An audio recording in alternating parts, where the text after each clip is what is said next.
Welcome to our channel, where we dive deep into topics that matter. Today, we're discussing something incredibly important: how to create an individualized educational plan for a child with autism. This isn't just about ticking boxes or meeting minimum standards. An individualized educational plan, or IEP for short, is a personalized roadmap for a child's education. It's tailored specifically to their unique needs and abilities. Why is this so important? Because children with autism have diverse strengths and challenges. An IEP ensures that they receive the support and resources they need to thrive in school and beyond. So how do we create an effective IEP? Over the next few minutes, we'll walk through the steps from assessment to monitoring. Prepare to be enlightened, informed, and perhaps even surprised. Now, let's dive into the steps to create an effective IEP for a child with autism. Step 1. Assessment. This involves gathering information about the child's strengths, weaknesses, interests, and learning style. It's like putting together the pieces of a puzzle. Each piece holds valuable insight into the child's unique abilities and challenges. This phase is all about getting to know the child as an individual. It might involve observing the child in different settings, at home, in school, during therapy sessions, and gathering feedback from the people who know them best. Assessments can take many forms. For instance, a teacher might share observations about the child's academic skills, social interactions, and behavioral patterns. A therapist might provide insights into the child's speech and language abilities, motor skills, or sensory needs. Parents might share information about the child's interests, routines, and behaviors at home. Each piece of information serves a specific purpose. Strengths can highlight areas where the child excels and can be further nurtured. Weaknesses can identify areas where the child might need additional support or accommodations. Interests can provide clues into what motivates the child, which can be leveraged to make learning more engaging. Understanding the child's learning style can inform the teaching strategies that will be most effective. One important thing to keep in mind during this phase is to approach it with an open mind. Each child with autism is unique, with their own set of abilities, challenges, and ways of experiencing the world. The goal isn't to compare the child to their peers or to any predefined standards, but to understand them as they are. Remember, the assessment phase isn't about labeling or defining the child. It's about understanding their unique profile and using this understanding to tailor an educational plan that meets their specific needs.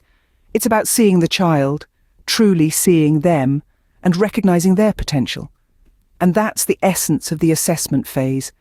It's the first step on the journey towards creating an individualized educational plan that truly serves the child. It sets the stage for everything that follows: goal setting, individualized strategies, implementation and monitoring.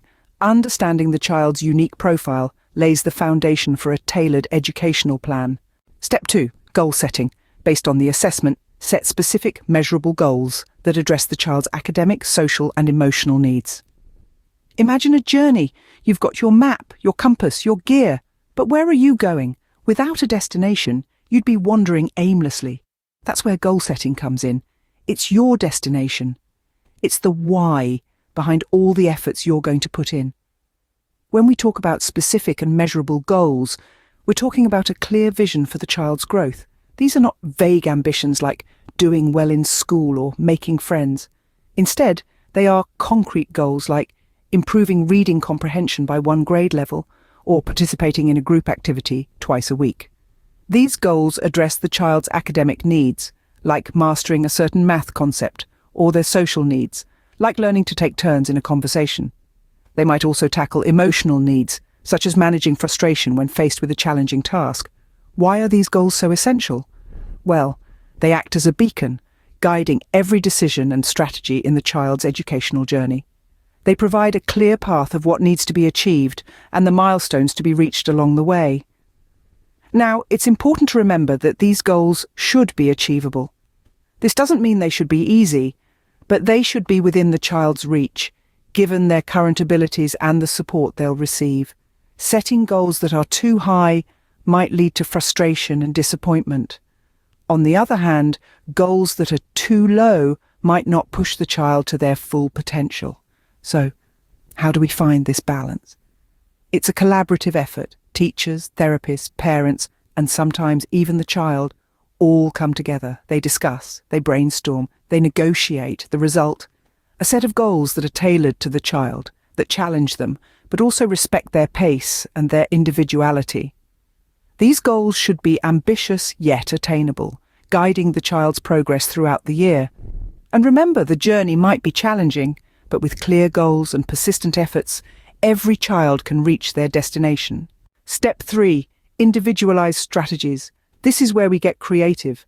Identify strategies and accommodations that support the child's learning style and help them succeed. In this phase, it's all about tuning into the child's unique learning style and leveraging it to maximize their educational success.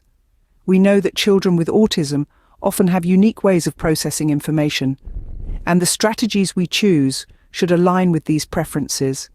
For instance, some children may respond well to visual information. For these learners, visual aids like charts, diagrams, or illustrated instructions can be incredibly effective. We can also use visual schedules to help them understand and follow daily routines. On the other hand, some kids may have a kinesthetic learning style, meaning they learn best through movement and touch. For these children, incorporating hands-on activities and physical movement into lessons could be tremendously beneficial. Let's not forget about auditory learners, who absorb information best when they hear it. Reading aloud, using rhymes and songs, or employing speech-to-text technology can be great strategies for these children. Next, we consider accommodations. Accommodations are adjustments in the learning environment that help children with autism overcome challenges and participate more fully in their education. These might include preferential seating, extended time on tests, or frequent breaks during the day for sensory regulation. In addition, social supports like peer buddies can be invaluable. These are classmates who can provide friendship and guidance, helping children with autism navigate social situations and build relationships. The key here is flexibility and creativity. It's about trying different approaches, observing what works and what doesn't, and making ongoing adjustments. It's about recognizing that every child with autism is unique and deserves a learning environment that respects and nurtures that individuality. And remember, the goal is not to change the child to fit the system, but to adapt the system to fit the child. After all, every child has the right to an education that meets them where they are and helps them reach their full potential. From visual aids to sensory tools, the possibilities are endless. Step 4. Implementation and monitoring. Once the IEP is in place, it's crucial to implement it consistently and monitor the child's progress regularly. This is the stage where we bring all our planning and strategizing to life. Without proper implementation, even the best laid plans can fall short of their potential. Let's start with the implementation. This involves putting into action all the individualized strategies and accommodations we've outlined in the IEP. It might look like introducing visual aids in the classroom, providing sensory breaks during the day, or implementing a peer buddy system.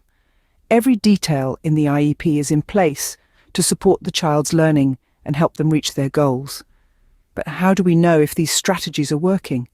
That's where monitoring comes in. Regular monitoring allows us to track the child's progress towards their goals. This could be in the form of academic assessments, observations, or feedback from teachers, therapists, and parents. It's important to remember that progress might not always be linear. There might be days of leaps and bounds, and there might be days of stalls and stumbles. That's perfectly okay. What matters is that we're keeping track and making the necessary adjustments along the way. Think of it like a road trip. You have your route mapped out, but along the way you might encounter detours or roadblocks. You wouldn't just abandon the trip, right? You'd find an alternate route or adjust your timeline. Similarly, if a particular strategy isn't working as expected, or if the child's needs change, we adjust the IEP accordingly. Remember, an IEP is not set in stone. It's a living, breathing document that evolves with the child's growth and development. It's meant to be flexible and adaptable, always keeping the child's best interests at heart. Monitoring allows us to make adjustments as needed, ensuring the child stays on the path to success. It's a continuous cycle of planning, implementing, monitoring, and adjusting, all with the goal of supporting the child in the best way possible. And that, dear friends, is the heart of an effective IEP. And there you have it, a comprehensive guide to creating an individualized educational plan for a child with autism. Remember, every child is unique, and their IEP should reflect that. From the initial assessment to consistent monitoring, each step is crucial in shaping a child's educational journey. This plan isn't just a document, it's a roadmap to a child's success, tailored to their strengths, interests, and challenges. It's about setting ambitious goals, implementing creative strategies, and making adjustments when necessary. It's a collaborative effort involving educators, therapists, and parents, all working together with the child's best interest at heart. So, let's celebrate the diversity of every child with autism and strive to provide an education that truly caters to their individual needs. Thank you for joining us today. If you found this video helpful, don't forget to like, share, and subscribe to Autism Guidance Hub for more valuable content. Until next time, Hill.